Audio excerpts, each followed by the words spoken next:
السلام عليكم ورحمة الله. بسم الله الرحمن الرحيم. الحمد لله الذي هدانا لهذا وما كنا لنهتدي لولا أن هدانا الله.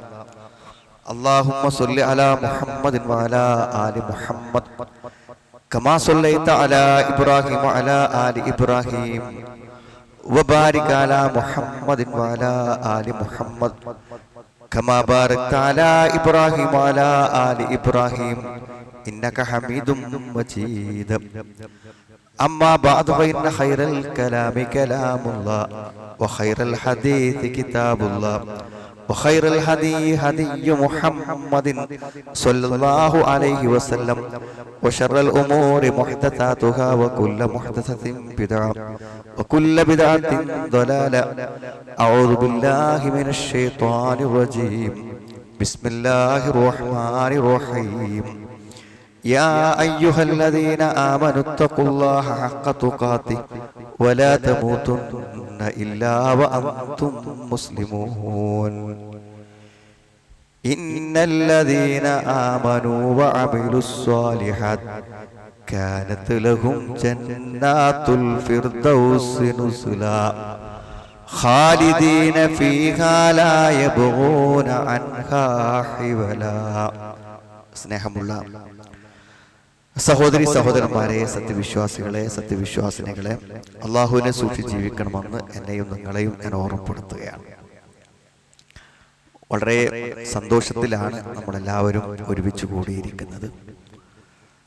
വളരെ വർഷങ്ങൾക്ക് മുമ്പ് അള്ളാഹുവിൻ്റെ അപാരമായ അനുഗ്രഹത്താൽ നമ്മൾ വാങ്ങിയിട്ടുള്ള, പള്ളിക്ക് വേണ്ടി വാങ്ങിയിട്ടുള്ള ഈ ഭൂമിയിൽ യഥാർത്ഥത്തിൽ ഒരു പള്ളി ആരാധനയും ജുമുഅയും എല്ലാം നമ്മൾ നേരത്തെ തന്നെ നടത്തിയിരുന്നുവെങ്കിലും നമ്മൾ ആഗ്രഹിച്ചതുപോലെയുള്ള ഒരു പള്ളി സ്ഥാപിക്കപ്പെട്ട് കഴിഞ്ഞിരിക്കുകയാണ്.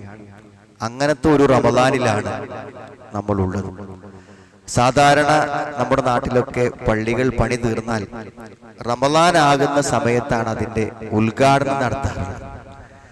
അങ്ങനെ റമദാനിനെ ഒരു ഉദ്ഘാടന അവസരമായി തെരഞ്ഞെടുക്കുവാനുള്ള ഒരു കാരണം, പള്ളി നിർമ്മിക്കപ്പെട്ട് കഴിഞ്ഞാൽ ആ പള്ളി സജീവമാകണം എന്ന ആളുകൾക്ക് താല്പര്യമുണ്ട്.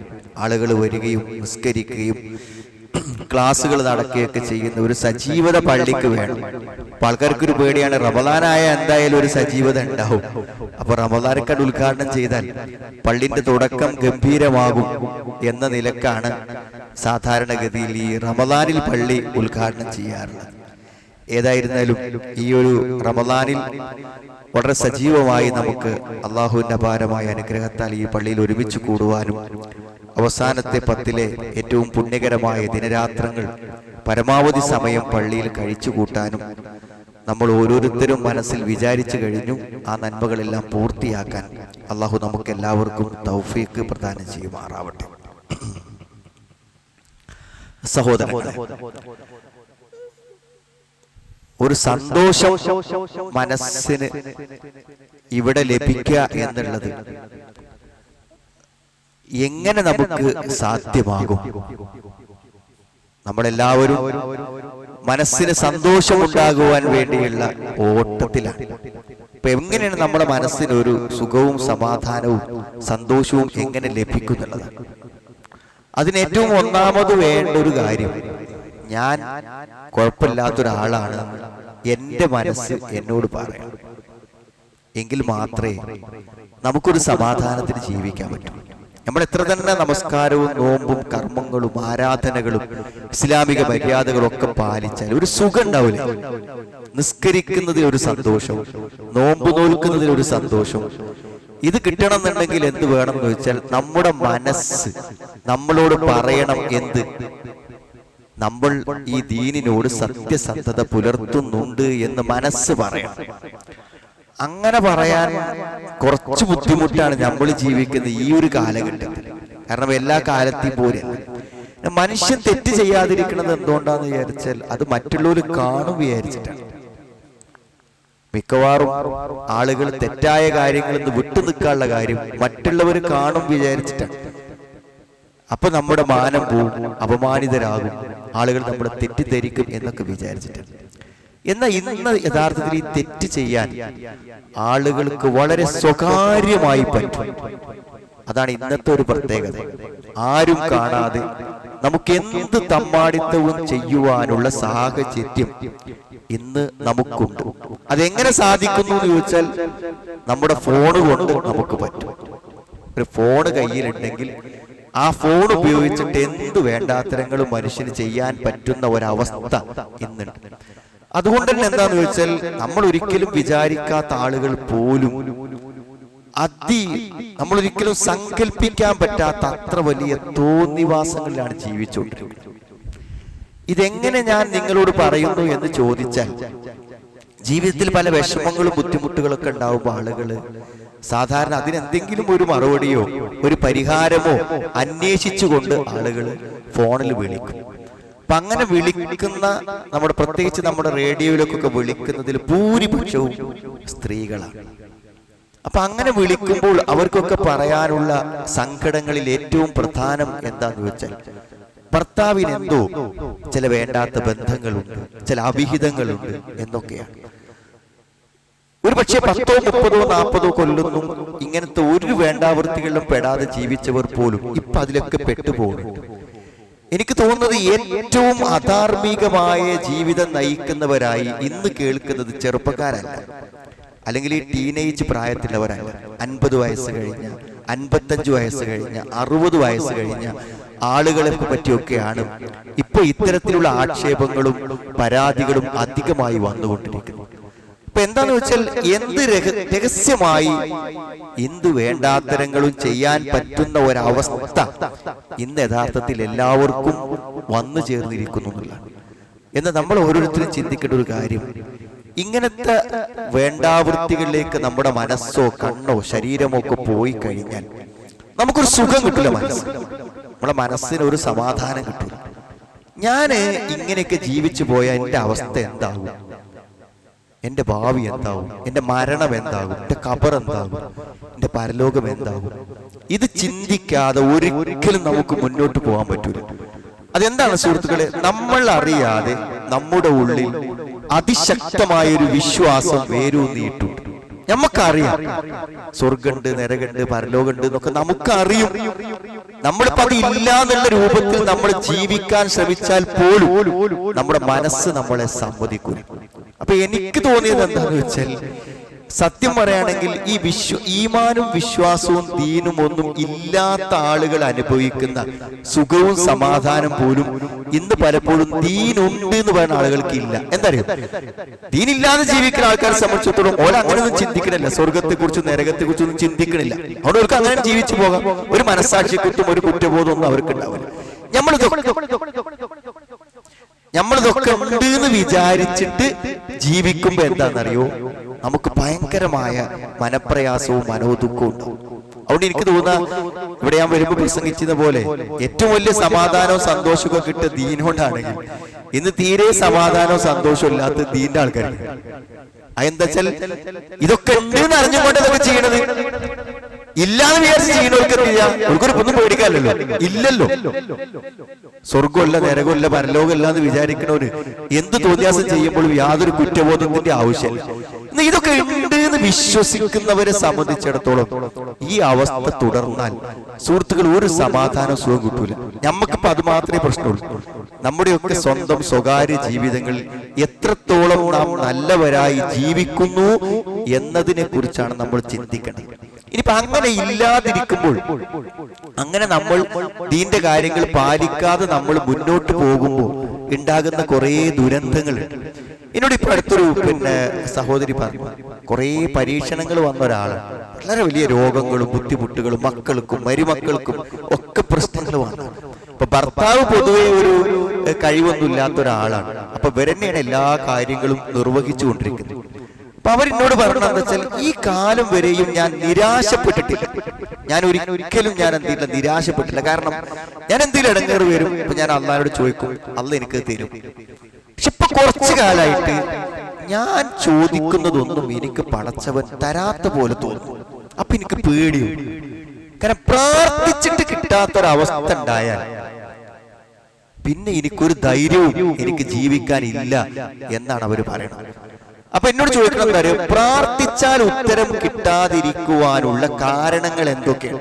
അല്ല, അതിന്റെ ജീവിതത്തിൽ ഉണ്ടെങ്കിൽ എനിക്ക് ഒന്ന് ശരിയാക്കാൻ പറ്റും. പ്രാർത്ഥിച്ചാൽ ഉത്തരം കിട്ടാത്ത അവസ്ഥ ഒരു മനുഷ്യന് വരുന്നത് എപ്പോഴാണ് എന്നാണ് ചോദിക്കുന്നത്.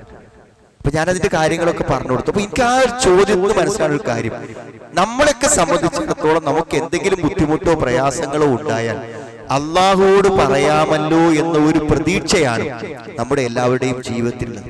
അപ്പൊ അങ്ങനത്തെ ഒരു അവസ്ഥ നഷ്ടപ്പെടുക എപ്പോഴാന്ന് പറയും, നമ്മൾ അള്ളാഹുവോട് ചോദിച്ചാൽ നമുക്ക് ഉത്തരം കിട്ടാത്തൊരവസ്ഥ വരുന്നത് ഈ ഹറാമുകൾ പ്രവർത്തിക്കുമ്പോഴാണ്, നിഷിദ്ധങ്ങൾ ചെയ്യുമ്പോഴാണ്. അപ്പൊ അങ്ങനത്തെ ഒരു ജീവിതാവസ്ഥ നിലനിർത്തിക്കൊണ്ട് ഒരിക്കലും നമുക്ക് ജീവിതത്തിൽ ഒരു സമാധാനവും സന്തോഷവും അനുഭവിക്കാൻ നമുക്ക് പറ്റൂല. നമുക്ക് എല്ലാവർക്കും അറിയുന്നതാണ്, ഒരാൾക്ക് പ്രാർത്ഥിച്ചാൽ ഉത്തരം കിട്ടുമെന്ന് നമുക്ക് ഉറപ്പുള്ള ഒരു സന്ദർഭമാണ് ശരിക്കും യാത്രന്റെ സമയം എന്ന് പറയുന്നത്. യാത്രയിൽ ക്ഷീണിച്ചു വന്ന ഒരാള് അള്ളാഹുവോട് ചോദിച്ചാൽ അവന്റെ കാര്യങ്ങൾക്കൊക്കെ ഉത്തരം കിട്ടും. കാരണം യാത്രാവേളയിൽ പ്രാർത്ഥനയ്ക്ക് പ്രത്യേകം ഉത്തരം കിട്ടും. എന്നാൽ ക്ഷീണിച്ച് അവശനായി മുടിയൊക്കെ ജഡ പിടിച്ചു വന്ന ഒരാള് അള്ളാഹുവോട് പ്രാർത്ഥിക്കാൻ അന്നായുസ്തജാബുരു, അവനെങ്ങനെ ഉത്തരം കിട്ടുമെന്നാണ്. കാരണം മത്അമുഹു ഹറാം, അവൻ ഭക്ഷിക്കുന്നത് നിഷിദ്ധം, അവൻ കുടിക്കുന്നത് നിഷിദ്ധം, അവൻ ധരിക്കുന്നത് നിഷിദ്ധം. അപ്പൊ ഹറാമുകൾ പ്രവർത്തിച്ചുകൊണ്ടിരിക്കുമ്പോൾ നമ്മുടെ ചോദ്യങ്ങൾക്ക് അള്ളാഹു നമുക്ക് ഉത്തരം തരാതിരിക്കും. മാത്രല്ല, ചെയ്യുന്ന അമലുകൾ പോലും അള്ളാഹു കബൂൽ ചെയ്യൂല, അള്ളാഹ് സ്വീകരിക്കൂല. നമ്മൾ എത്ര നിസ്കരിച്ചാലും നോമ്പ് പറ്റാലും സ്വകാര്യ ജീവിതങ്ങളിൽ ഹറാമുകൾ പ്രവർത്തിക്കുകയാണെങ്കിൽ അവന്റെ കർമ്മങ്ങളെ അള്ളാഹു കബൂൽ ചെയ്യൂല.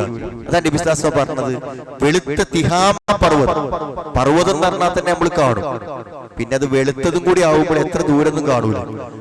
അത്രമാത്രം ആളുകൾക്ക് നല്ലവനാണെന്ന് വിചാരിക്കാൻ മാത്രം നന്മകൾ നിറഞ്ഞ ഒരു മനുഷ്യൻ, അങ്ങനത്തെ ഒരാള് അയാള് തന്റെ രഹസ്യങ്ങളിലേക്ക് അയാൾ വരുമ്പോൾ അയാൾ അള്ളാഹുവിന്റെ കൽപ്പനകളെ, അള്ളാഹുവിന്റെ പരിശുദ്ധമായ നിയമങ്ങളെ അയാൾ എന്ത് ചെയ്യും? പച്ചയായി ലംഘിക്കും. അങ്ങനത്തെ ആള് നാളെ പരലോകത്ത് വരുമ്പോൾ ഹബാഅൻ മൻസൂറ, അവന്റെ കർമ്മങ്ങളെ ഞാൻ ധൂളികളാക്കി കളയും. സ്വകാര്യതയിലല്ല തമ്മാടിത്തങ്ങൾ ചെയ്യുകയും പരസ്യമായ ആരാധനകളും കർമ്മങ്ങളും അനുഷ്ഠിക്കുകയും ചെയ്യുന്നവന്റെ പ്രവർത്തനങ്ങളെ ജഅൽനാഹു ഹബാഅൻ മൻസൂറ, അതിനെ നാം ധൂളികളാക്കി കളയുന്നു.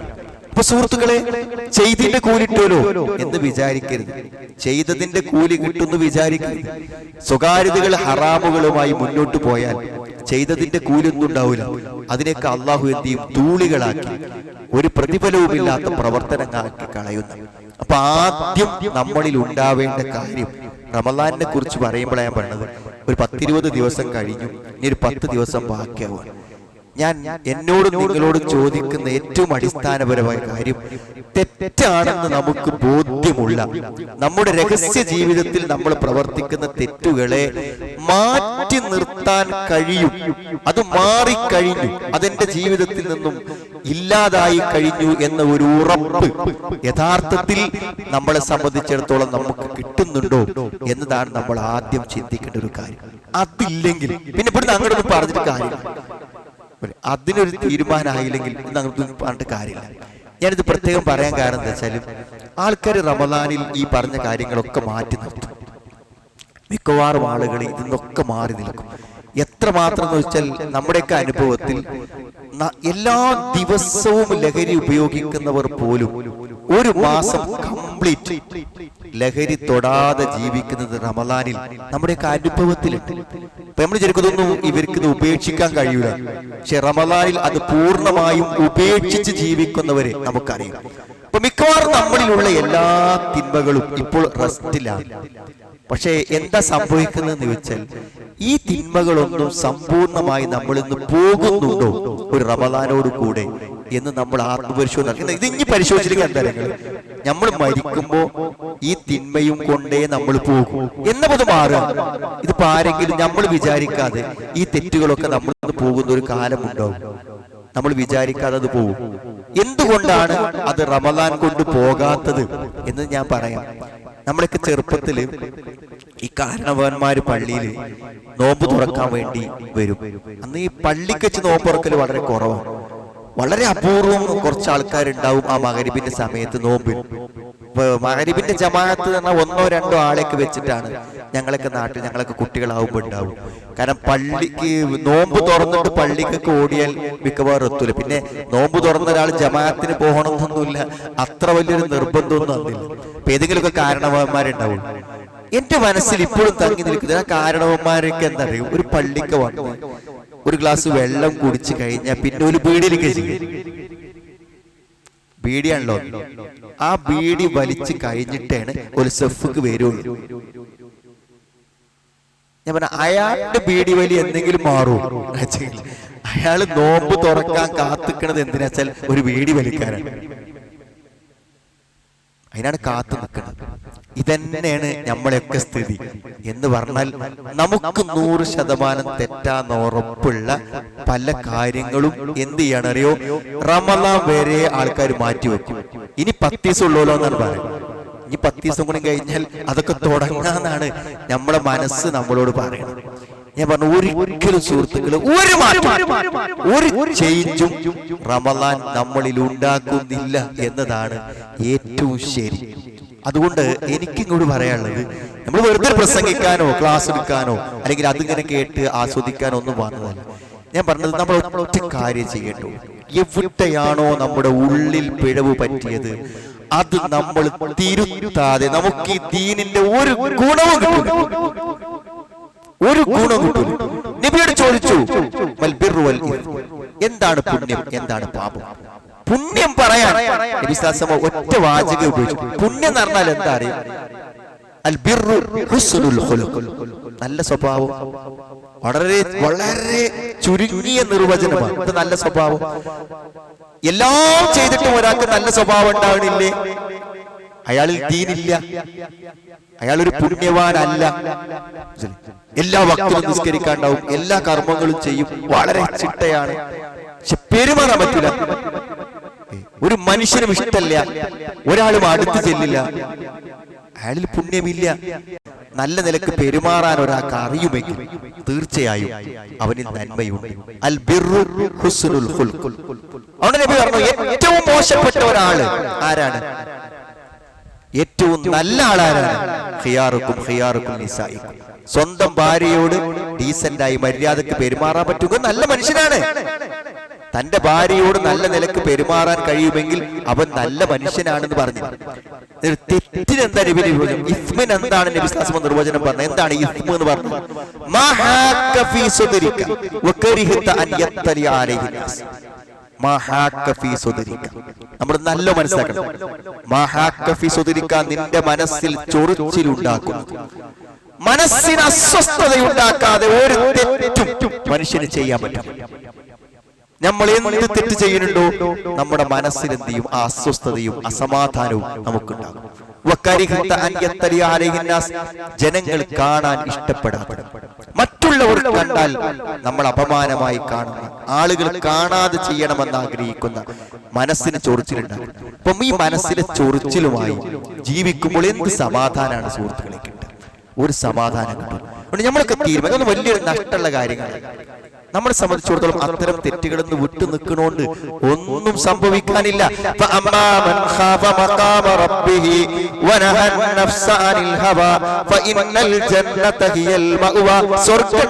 പറഞ്ഞ എന്തിനാണ്?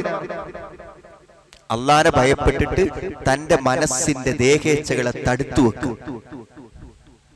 നമ്മുടെ ചീത്തയായ ഇഷ്ടങ്ങളെ, അള്ളാഹുവിന്റെ നിയമത്തെ ലംഘിച്ചുകൊണ്ടുള്ള ആഗ്രഹങ്ങളെ, ദീൻ വിരോധിച്ചിട്ടുള്ള സന്തോഷങ്ങളെ മാറ്റി നിർത്താൻ ഒരാൾക്ക് സാധിച്ചാൽ അവന്റെ അഭയകേന്ദ്രം സ്വർഗമാകുന്നു. അപ്പൊ സ്വർഗം കിട്ടണമെങ്കിൽ എന്ത് വേണം? സ്വർഗം കിട്ടണമെങ്കിൽ നമ്മളുടെ ഇച്ഛകൾ, നമ്മുടെ ഇഷ്ടങ്ങളെ, തിന്മകളാകുന്ന നമ്മുടെ ആഗ്രഹങ്ങളെ നമ്മൾ എന്ത് ചെയ്യണം? മാറ്റിവെക്കണം. നിങ്ങൾ ആലോചിച്ച് നോക്കൂ, നിങ്ങളെ ഞാൻ ഉപദേശിക്കും, ഈ ഉപദേശിക്കുന്ന കാര്യങ്ങളോടൊന്നും ഒരു പ്രതിബദ്ധതയും ഞാൻ പുലർത്തുന്നില്ലെങ്കിൽ എത്ര വലിയ കുറ്റബോധത്തോടെ ഞങ്ങളോട് സംസാരിക്കുന്നുണ്ടാവുക, എത്രമാത്രം മാനസിക പ്രയാസത്തോടെ ആയിരിക്കും ഞാൻ നിങ്ങളോട് സംസാരിക്കുന്നുണ്ടാവുക. അത് പ്രസംഗത്തിന് മാത്രമല്ല, നിങ്ങൾ തറാവീഹിനി സഫിൽ നിൽക്കുമ്പോഴും നിങ്ങളുടെ മനസ്സ് നമ്മളോട് പറഞ്ഞുകൊണ്ടിരിക്കും, ശരിയല്ലടാ, നീ ശരിയല്ല, ഈ കാണിക്കുന്നതിനോടൊന്നും നിനക്ക് ആത്മാർത്ഥതയില്ല എന്ന് നമ്മുടെ മനസ്സ് നമ്മളോട് പറഞ്ഞുകൊണ്ടിരിക്കും. ഇപ്പൊ നോമ്പിന്റെ ഏറ്റവും പ്രധാന ലക്ഷ്യം എന്താ? എവിടെയെങ്കിലും ജീവിതത്തിൽ വല്ല തിന്മകളും ബാക്കി നിൽക്കുന്നുണ്ടെങ്കിൽ അതിനെ ജീവിതത്തിൽ നിന്ന് എടുത്തു മാറ്റലാണ് നോമ്പിന്റെ ലക്ഷ്യം. യാ അയ്യുഹല്ലദീന ആമനൂ കുതിബ അലൈക്കുമുസ്സിയാം കമാ കുതിബ അലല്ലദീന മിൻ ഖബ്ലിക്കും ലഅല്ലക്കും തത്തഖൂൻ. സൂക്ഷ്മത ഉണ്ടാകില്ല. അപ്പൊ അത് സാധിച്ചാൽ തന്നെ നമ്മുടെ നോമ്പ് യഥാർത്ഥത്തിൽ ഫലപ്രദമായ ഒരു നോമ്പായി മാറൂ എന്നാണ് ഏറ്റവും പ്രധാനപ്പെട്ട കാര്യം. സുഹൃത്തുക്കൾ, അതിന് നമ്മൾ ആത്മാർത്ഥമായിട്ട് പരിശ്രമിക്കണം. അത്തരം തിന്മകളിൽ നിന്ന് മാറി നിൽക്കുന്നതിന് ഇവിടെ എന്തായിക്കോട്ടെ, സാമ്പത്തിക രംഗത്തുള്ളതായിക്കോട്ടെ, അല്ലെങ്കിൽ നമ്മുടെ വൈകാരിക സ്വകാര്യ രംഗങ്ങളിലുള്ളതാകട്ടെ, ഏതാണെങ്കിലും അതിൽ നിന്ന് വിട്ടു നിൽക്കുക എന്നുള്ള തീരുമാനമാണ് നമ്മുടെ ഏറ്റവും പ്രധാനമായി നമ്മുടെ ജീവിതത്തിൽ വരേണ്ട ഒരു കാര്യം. ഈ പരിശുദ്ധ റമദാൻ, ഈ നോമ്പ് നമ്മൾ അനുഷ്ഠിക്കുമ്പോൾ യഥാർത്ഥത്തിൽ നമ്മളിൽ സംഭവിക്കുന്ന ആദ്യത്തെ മാറ്റം അതാണ്. രണ്ടാമതൊരു കാര്യം നമ്മൾ എല്ലാവരും മനസ്സിലാക്കേണ്ടത്, നമ്മളെ സംബന്ധിച്ചിടത്തോളം നമ്മുടെ ജീവിതത്തിൽ സമാധാനവും സന്തോഷവും ഉണ്ടാകുന്നത് അള്ളാഹു നമുക്ക് തരുന്ന ഒരു വഴിയിലൂടെ നമ്മൾ പോകുമ്പോൾ മാത്രം. എല്ലാ കാര്യത്തിലും, ജീവിതത്തിന്റെ എല്ലാ രംഗങ്ങളിലും അള്ളാഹു നമുക്ക് കാണിച്ചു തരുന്ന ഒരു മാർഗദർശനത്തിലൂടെ പോവുക എന്നുള്ളതാണ്. വിശുദ്ധ ഖുർആൻ ഹുദൽ ലിന്നാസ്, ജനങ്ങൾക്ക് ഏറ്റവും നല്ല വഴി കാണിച്ചു കൊടുക്കലാണ് ഖുർആന്റെ ലക്ഷ്യം. നമ്മളൊരു കാര്യം മനസ്സിലാക്കണം, ഹുദ എന്ന് പറയുന്ന വാക്കിന് ഭാഷാപരമായ അർത്ഥം നമ്മൾ പറയണം. ഏതൊരു വിഷയത്തിലും തെറ്റാത്ത ഒരു വഴി കാണിച്ചു കൊടുക്കുക, ഒരു ഗൈഡൻസ്, തെറ്റാത്തൊരു വഴി കാണിച്ചു കൊടുക്കുക. അത് അള്ളാഹു ഉണ്ട്, അള്ളാഹു ആര് എന്ന് ചോദിക്കുന്നതിന് മൂസാ നബി അലൈഹി സ്വലാം പറഞ്ഞ മറുപടി അതാണ്, റബ്ബുക്കുമായ മൂസ. മൂസേ, നിങ്ങളുടെ രണ്ടുപേരുടെയും റബ്ബ് ആരാണ്? റബ്ബുനല്ലദീ അഅതാ കുല്ല ശൈഇൻ ഖൽഖഹു സുമ്മ ഹദാ. എന്റെ രക്ഷിതാവ് എന്ന് പറഞ്ഞാൽ എല്ലാ സൃഷ്ടികൾക്കും അതിന്റെ സൃഷ്ടിപ്പ് നൽകുകയും അവയ്ക്ക് മാർഗദർശനം, വഴി കാണിച്ചു കൊടുക്കുകയും ചെയ്തവനാകുന്നു എന്നാണ് യഥാർത്ഥത്തിൽ മൂസ. ആ വാക്കിന്റെ അർത്ഥം മനസ്സിലാക്കിയാൽ നമുക്കതിന്റെ ആ ഹുദൽ ലിന്നാസ്, ജനങ്ങൾക്കുള്ള സന്മാർഗം എന്ന് പറഞ്ഞ അർത്ഥം മനസ്സിലാവും. ഞാൻ ഉദാഹരണം പറയാനുണ്ട്. നമ്മള് ഒരു കോഴിമുട്ടയും ഒരു താറാവ് മുട്ടയും അത് വിരിയാൻ സമയത്ത്, ഇത് വിരിഞ്ഞിറങ്ങാറായിട്ട്, അങ്ങനത്തെ ഒരു സമയത്ത് ആ രണ്ട് മുട്ടയും കൂടെ എന്ത് ചെയ്യാറിയോ, ഒരു കുളത്തിന്റെ അല്ലെങ്കിൽ ഒരു പുഴയുടെ ഒരു വെള്ളത്തിന്റെ വക്കത്ത് കൊണ്ടുപോയി വെക്കുക. ആദ്യം വിരിഞ്ഞിറങ്ങുന്നത് താറാവ് കുഞ്ഞാണെങ്കിൽ അത് നേരെ വെള്ളത്തിലോട്ട് ഭയമില്ലാതെ നടന്നു പോകും. എന്നാൽ കോഴിക്കുഞ്ഞാണെങ്കിൽ ആ വെള്ളത്തിന്റെ ഭാഗത്ത് നിന്ന് ഭയത്തോടുകൂടെ മുന്നോട്ട് നടക്കും. ആ മുട്ടക്കുള്ളിൽ നിന്ന് പുറത്തിറങ്ങിയപ്പോ വെള്ളം എന്റെ രക്ഷയാണെന്ന് താറാവ് കുഞ്ഞിനോട് ആര് പറഞ്ഞു? വെള്ളം എനിക്ക് അപകടമാണെന്ന് ആ കോഴിക്കുഞ്ഞിനോട് ആര് പറഞ്ഞു? റബ്ബുനല്ലദീ അഅതാ കുല്ല ശൈഇൻ ഖൽഖഹു സുമ്മ ഹദാ.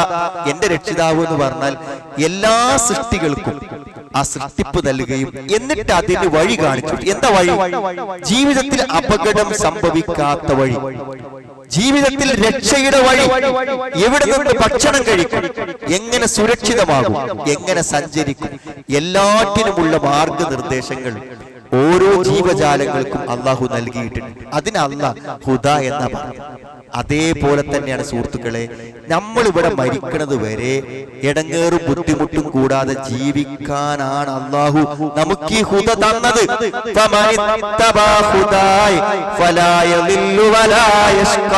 എന്റെ ഈ സന്മാർഗത്തെ ആര് പിൻപറ്റിയോ അവൻ വഴി തെറ്റുകയില്ല, അവൻ കഷ്ടപ്പെടുകയില്ല.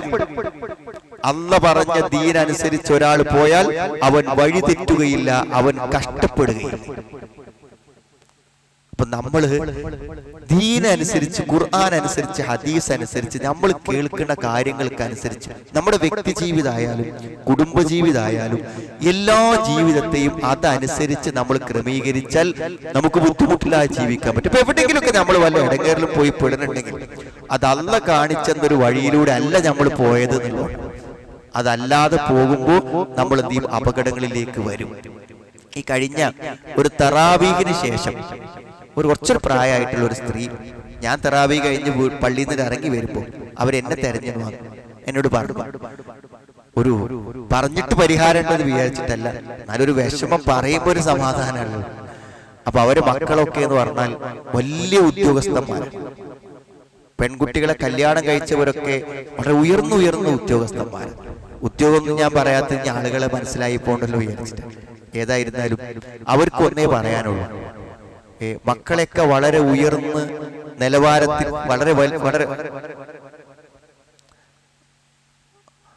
വളരെ ഉയർന്ന പദവിയിലേക്ക് മക്കളെല്ലാവരെയും എത്തിച്ചു കൊടുത്ത ആ സഹോദരിയുടെ സങ്കടം എന്താണ്? ആ മക്കളും മരുമക്കളൊക്കെ 5 നേരത്തെ നിസ്കാരം പോലും ഇല്ലാതെ ജീവിക്കുന്ന ആൾക്കാരാണ്.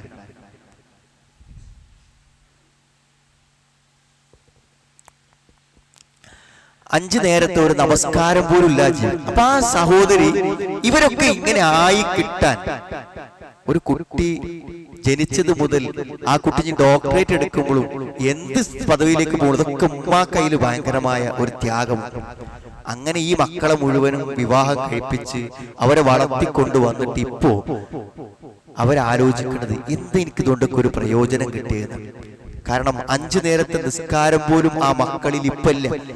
അള്ളാഹുവിനെ നിഷേധിച്ചുകൊണ്ട് അവർ സംസാരിക്കുന്നു. എനിക്കൊന്നും അവരോട് പറയാൻ കഴിയില്ല എന്ന് ഞങ്ങളോട് പറയണത്. ജീവിതത്തിൽ എല്ലാം നേടി എന്ന് അവർ വിചാരിക്കുന്ന ഒരു ഘട്ടത്തിലാണ് ഇത്രയും വലിയൊരു നിരാശയെക്കുറിച്ച് അവർ പറയണത്. അപ്പൊ എന്തുകൊണ്ടാണ് നമ്മുടെ മക്കളൊക്കെ ചെറുതാകുന്ന സമയത്ത് അവർക്ക് ശരിയായ ഒരു ദീൻ അവർക്ക് നൽകണം എന്ന കണിശതയുള്ള എത്ര പേരുണ്ട്? ഇപ്പോഴും നമ്മൾ കൊടുക്കുന്ന എത്ര ആൾക്കാരുണ്ട്? എന്റെ കുട്ടിന്റെ ഭാവിന്റെ രക്ഷ ഈ ദീനോണ്ടാണെന്ന് നമുക്ക് ബോധ്യപ്പെട്ടു. ഞാൻ ആരെയും കുറ്റപ്പെടുത്താൻ പറയല്ലോ, നമുക്ക് ബോധ്യപ്പെട്ടു. ഞാൻ മരിച്ചു പോയാലും എന്റെ മക്കൾ ഇവിടെ സമാധാനത്തോടെ ജീവിക്കണമെങ്കിൽ അവർക്ക് വേണ്ടത് മതമാണ്, ദീനാണ്.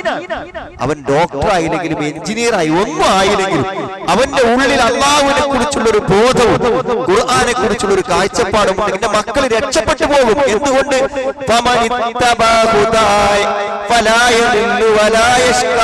ഈ ദീൻ പിൻപറ്റിയാൽ അവർ ഒരിക്കലും കഷ്ടപ്പെടേണ്ടി വരൂല.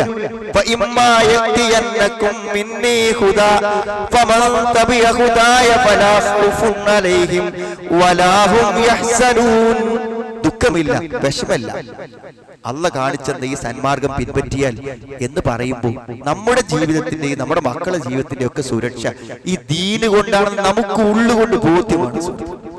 ആ ബോധ്യം അനുസരിച്ച് നമ്മൾ പ്രവർത്തിക്കണം. കാരണം ഞാനിത് പറയാൻ കാരണം എന്താ, ഇപ്പൊ നമ്മുടെ കുട്ടികൾക്ക് മദ്രസ പോണ്ടാവും. ഞാൻ അതിനെ എതിർക്കില്ല, മദ്രസ പോകുന്നുണ്ട്. അപ്പൊ അവർ ദീന് മദ്രസ പോയിട്ട് അവർക്ക് കിട്ടുന്ന ദീന് കൊണ്ട് നിലനിൽക്കാൻ പറ്റുന്നതല്ല ഇന്നത്തെ ലോകമെന്ന് പറഞ്ഞത്. 2 കാര്യങ്ങൾ ഇന്ന് നമ്മുടെ പുതിയ തലമുറയെ, കുട്ടികൾ എന്നല്ല യുവാക്കൾ എന്നല്ല എല്ലാവരെയും നശിപ്പിക്കുന്ന 2 കാര്യം ഇന്നിവിടെ നിലനിൽക്കുന്നുണ്ട്. ഒരു കാര്യം തരങ്ങൾ നിരീശ്വരത്വം, യുക്തിവാദം. എല്ലാവരുടെ മനസ്സിലും ചെറിയൊരളവിൽ അത് വന്നിട്ടുണ്ട്. കാരണം ഈ സോഷ്യൽ മീഡിയയിൽ ഇടപെടുന്ന ആളുകൾക്ക് അറിയാൻ പറ്റും, ഈ മൗലവിമാരും ഉസ്താദുമാരൊക്കെ പ്രസംഗിക്കുന്ന സ്വർഗത്തെക്കുറിച്ചും നരകത്തെക്കുറിച്ചൊക്കെ പറയണ 2 മിനിറ്റ് 3 മിനിറ്റ് പ്രസംഗം എടുത്തിട്ടിട്ട് അതിനെ ട്രോൾ, അത് പരിഹസിച്ചിട്ടുള്ള ധാരാളക്കണക്കിന് ക്ലിപ്പുകൾ സോഷ്യൽ മീഡിയയിൽ മുഴുവനും ഈ നിരീശ്വരവാദികൾ, ദൈവനിഷേധികൾ, കാഫിറുകൾ സോഷ്യൽ മീഡിയയിൽ വിതരണം ചെയ്തുകൊണ്ടിരിക്കുകയാണ്. അപ്പൊ നമ്മളെ കുട്ടികളൊക്കെ അത് കാണും. ഞാൻ പറയണത്, ഈ കാഴ്ചപ്പാടില്ലാത്ത ഒരാള് തെറ്റിപ്പോകാൻ അത് മാത്രം മതി. എന്തൊക്കെ ബഡായികളാണ് ഈ സ്വർഗത്തെ കുറിച്ച് പറയുന്നത് എന്ന് ചോദിച്ചിട്ടാണ് പ്രസംഗങ്ങളും ആയത്തുകളൊക്കെ എടുത്തിട്ടിട്ട് പരിഹസിക്കുന്നത്. നിങ്ങൾ ഒരു കാര്യം മനസ്സിലാക്കണം, എന്താണ് സ്വർഗം എന്നതിനെ കുറിച്ച് ഒരു വിശ്വാസിന്റെ മനസ്സിലുള്ളത് എന്താണ്? സ്വർഗം എന്ന് പറഞ്ഞാൽ അത് മാല ഐനും റഅത്താണ്, ഒരു കണ്ണും കാണാത്തതാണ്, ഒരു കാതും കേൾക്കാത്തതാണ്. ഒരു മനുഷ്യന്റെ ഹൃദയത്തിന്റെ ഭാവനയിൽ ഇന്ന് വരെ വരാത്ത ഒരു ലോകമാണ് സ്വർഗം. ആ സ്വർഗത്തെ കുറിച്ച് എങ്ങനെ മനുഷ്യന് മനസ്സിലാകും? ആ സ്വർഗത്തെ കുറിച്ച് എങ്ങനെ മനുഷ്യന് മനസ്സിലാകും? ആ സ്വർഗത്തെ കുറിച്ച് പറഞ്ഞ ഏത് ആശയത്തെയും ആളുകൾക്ക് പരിഹസിക്കാം. കാരണം ഈ ലോകത്തെ സുഖങ്ങളുമായി അതിനെ ബന്ധപ്പെടുത്തി ഒരാൾ ചിന്തിക്കുകയാണെങ്കിൽ എന്ത് ചെയ്യും? അയാൾക്കതൊരു പരിഹാസമായിട്ട് തോന്നുന്നു. പക്ഷെ നമ്മളെ സംബന്ധിച്ചിടത്തോളം എന്താണ് സ്വർഗം എന്ന് പറയുന്നത്? അള്ളാഹു മനുഷ്യന് വേണ്ടി തയ്യാറാക്കിയിട്ടുള്ള, വിശ്വാസികൾക്ക് വേണ്ടി തയ്യാറാക്കിയിട്ടുള്ള, ഒരിക്കലും നമുക്ക് മനസ്സിലാക്കാൻ പറ്റാത്ത, ഫലാ തഅലമു നഫ്സും മാ ഉഖ്ഫിയ ലഹും മിൻ ഖുർറത്തി അഅ്യുൻ ജസാഅൻ ബിമാ കാനൂ യഅമലൂൻ. ഫലാ തഅലമു നഫ്സും മാ ഉഖ്ഫിയ ലഹും, ഒരു മനസ്സിനും മനസ്സിലാക്കാൻ പറ്റില്ല. ഖുർആനാണ് പറഞ്ഞത്, ഫലാ തഅലമു നഫ്സുൻ, ഒരു ഹൃദയത്തിനും മനസ്സിലാക്കാൻ പറ്റില്ല. മാ ഉഖ്ഫിയ ലഹും മിൻ ഖുർറത്തി അഅ്യുൻ, എന്തൊക്കെ സുഖങ്ങളാണ് സ്വർഗ്ഗത്തിൽ അല്ലാഹു ഒരുക്കി വെച്ചത് എന്ന് ഒരു മനസ്സിന് ചിന്തിച്ചെടുക്കാൻ പറ്റില്ല. അങ്ങനത്തെ ഒരു സ്വർഗ്ഗലോകം. ഇപ്പൊ നിങ്ങൾ സ്വർഗത്തെ കുറിച്ച് വായിക്കുന്ന എല്ലാ ആയത്തിലും ഉണ്ടാവും തജ്രീ മിൻ തഹ്തിഹൽ അൻഹാർ, താഴത്തുകൂടെ നദികൾ ഒഴുകും. ഇപ്പൊ നമ്മളെന്താ വിചാരിക്കുക? സ്വർഗത്തിന്റെ കൊട്ടാരങ്ങളുടെ പരിസരത്തിലൂടെ എങ്ങനെ പുഴകൾ പോകുന്നുണ്ടാവുന്നതാണ്? അല്ല, നമ്മൾ താമസിക്കുന്ന അവിടുത്തെ മണിമന്ദിരങ്ങൾക്ക് താഴെ. അപ്പൊ അതെങ്ങനെ? താമസിക്കുന്ന കെട്ടിടങ്ങൾക്ക് താഴത്തുകൂടെ നദി ഒഴുകും. നമ്മൾ താമസിക്കുന്ന കെട്ടിടങ്ങളുടെ അടിയിലൂടെ എത്ര ആയത്തിലുണ്ട് നമ്മുടെ മനസ്സ്. അപ്പൊ അത് കുട്ടികൾക്ക് പഠിപ്പിച്ചു കൊടുത്തില്ലെങ്കിൽ എന്താണ്? ഈ ട്രോളിന് ഒരായത്തോ അല്ലെങ്കിൽ ഒരു ഉസ്താദിന്റെ ക്ലിപ്പോ കണ്ടാൽ മതി, ആളുകൾ എന്ത് ചെയ്യും? അതോടുകൂടെ മനസ്സ് വഴിതെറ്റി പോകും. ഞാൻ കുറച്ച് ഗൗരവമായിട്ടാണ് ഇങ്ങോട്ട് പറയണത്. നമ്മൾ നമ്മുടെ പുതിയ തലമുറയിലെ കുട്ടികളെ എന്ത് ചെയ്യണം? നമ്മൾ ശരിക്കും ദീനിന്റെ അടിസ്ഥാന പാഠങ്ങൾ പഠിപ്പിച്ചു കൊടുത്തിരിക്കണം. അല്ലെങ്കിൽ ആശയക്കുഴപ്പങ്ങൾ ഉണ്ടാവും. അത് വേണ്ട രൂപത്തിൽ ബോധ്യപ്പെടുത്തിയില്ലെങ്കിൽ നമ്മുടെ മക്കൾ ഇന്ന് നമ്മൾ പറയുമ്പോൾ നിസ്കാരം നോമ്പൊക്കെ നിർവഹിക്കും, പക്ഷെ അടുത്ത ഭാവിയിൽ ഉണ്ടാവില്ല. ഞാൻ ഇന്ന് ഓർക്കുന്നുണ്ട്, ഒരു ഒരാള് ഇസ്ലാമിലേക്ക് വന്നു. അപ്പൊ ആ ഇസ്ലാമിലേക്ക് വന്ന വ്യക്തിനെ ഇസ്ലാം ഒന്ന് തിരിച്ചു കൊണ്ടുപോകാൻ വേണ്ടി അവന്റെ സുഹൃത്ത് അവന്റെ കൂടെ നടന്നു. എന്നിട്ട് അവനെ കുറെ കാര്യങ്ങൾ പറഞ്ഞ് ആശയക്കുഴപ്പത്തിലാക്കി. അപ്പൊ ഈ ഇസ്ലാമിലേക്ക് വന്ന സുഹൃത്ത് അവനോട് പറഞ്ഞു, എനിക്കിതിനൊന്നും മറുപടി പറയാൻ പറ്റില്ല, നമുക്ക് ആരെങ്കിലും ഒരു വിവരമുള്ള ഒരാളോട് ഇതിനെപ്പറ്റി ചോദിക്കാം. അങ്ങനെ അവർ ഞങ്ങളുടെ അറബി കോളേജ്, ഇപ്പൊ കോളേജിലേക്ക് കയറി വന്നു ഈ രണ്ടുപേരും. ഇപ്പൊ ഇയാളത്തെ ഒരു കടലാസിൽ ഇങ്ങനെ കുറേ വിശുദ്ധ ഖുർആൻ വിമർശനങ്ങൾ ഇങ്ങനെ എഴുതിയിട്ടാണ് അയാൾ ആ കടലാസിട്ട് വന്നു. അപ്പോ ആ കടലാസിട്ട് വന്ന അയാളുടെ ഒരു ആർജവത്വം നിങ്ങൾ വളരെ അത്യാവശ്യം ഉണ്ടെങ്കിൽ എഴുന്നേൽക്കണം. കുറച്ച് സമയം കൊണ്ട് നമുക്ക് നിർത്താം. ആൾക്കാരിങ്ങനെ എഴുന്നേൽക്കും തിരിച്ചു വരും ചെയ്യുമ്പോൾ സദസ്സിലുള്ളവർക്ക് ഒരു ബുദ്ധിമുട്ടാണ്. ഒരു അനിവാര്യമാണെങ്കിൽ നീച്ച് പോയിക്കോളി, അല്ലെങ്കിൽ നീക്കാൻ. അപ്പോ ഇയാൾ ഈ ഒരു കടലാസ് എഴുതി കൊണ്ടുവന്നു. അപ്പൊ അയാൾക്ക് ആരോടാണോ അയാൾ സംസാരിക്കുന്നത് അയാളെ ഒരു സംവാദം നടത്തി തോൽപ്പിക്കാനുള്ള ഒരു വീറോട് കൂടെയാണ് അയാൾ വന്നത്. അപ്പൊ അവസാനം എന്റെ അടുത്താണ് എത്തിയത്. ഇപ്പൊ ഞാൻ ഈ കടലാസ് വാങ്ങി നോക്കുമ്പോ ഇതിലിങ്ങനെ ചോദിക്കുന്നുണ്ട്, ഇസ്ലാമിലെ ബഹുഭാര്യത്വം, അനന്തരാവകാശ നിയമങ്ങൾ, അതേപോലെ തന്നെ വ്യഭിചാരിയെ എറിഞ്ഞുകൊല്ലുക, കുറേ കാര്യങ്ങള്, അതേപോലെ തന്നെ പേരക്കുട്ടിയുടെ സ്വത്തവകാശം, ഇങ്ങനെ ധാരാളം കണക്കിന് വിഷയങ്ങൾ അയാൾ എഴുതി കൊടുത്തിരിക്കുകയാണ്. അപ്പൊ ഞാൻ അയാൾ ഭയങ്കര ഒരു ഇമോഷണൽ ആയിട്ട്, കാരണം വാദിച്ച് ജയിച്ചിട്ട് ഈ ഇസ്ലാമിലേക്ക് വന്ന ആളെ തിരിച്ചു കൊണ്ടുപോകലാണ് അയാളുടെ ലക്ഷ്യം. അപ്പൊ ഞാന് അയാളുടെ വളരെ സ്നേഹപൂർവ്വം ഞാൻ ചോദിച്ചു, ഇതൊക്കെ എന്താണ്? ഇതൊക്കെ നിങ്ങളുടെ ഖുർആനിലുള്ള പൊട്ടത്തരങ്ങളാണ്. അയാൾ അതാ പറഞ്ഞു. അപ്പൊ ഞാൻ അദ്ദേഹത്തോട് ചോദിച്ചു, ഈ ഖുർആൻ ദൈവത്തിന്റെ അടുക്കൽ നിന്നുള്ളതാണെന്ന് നിങ്ങൾ വിശ്വസിക്കുന്നുണ്ടോ? ഇല്ല, വിശ്വസിക്കണില്ല. എന്താ? ഞാനത് വിശ്വസിക്കുന്നുണ്ട്. ഇത് ദൈവവചനങ്ങളാണെന്ന് ഞാൻ വിശ്വസിക്കുന്നുണ്ട്. അത് വെറുതെ വിശ്വസിക്കല്ല. 1400 വർഷങ്ങളായി ഇതിലെ മുഴുവൻ നിയമങ്ങളും മനുഷ്യൻ ജീവിതത്തിൽ പകർത്തി പാലിച്ചു വന്നതാണ്. എത്രയോ ഇസങ്ങളും മതങ്ങളും നിയമങ്ങളും കാലഹരണപ്പെട്ടു പോയപ്പോൾ എല്ലാ ജീവിതത്തിന്റെ, കുടുംബ ജീവിതത്തിലും വ്യക്തി ജീവിതത്തിലും എല്ലാം പാലിച്ചിട്ട് ഒരു പ്രശ്നവും ഒരു വൈരുദ്ധ്യവുമില്ലാതെ ജനങ്ങൾ പ്രയോഗവൽക്കരിച്ച നിയമമാണ്. ഈ 1400 കൊല്ലങ്ങളെ പിന്നിടാൻ ഈ അറിവിന് സാധിക്കണമെങ്കിൽ അത് ദൈവികമായ അറിവാണ്.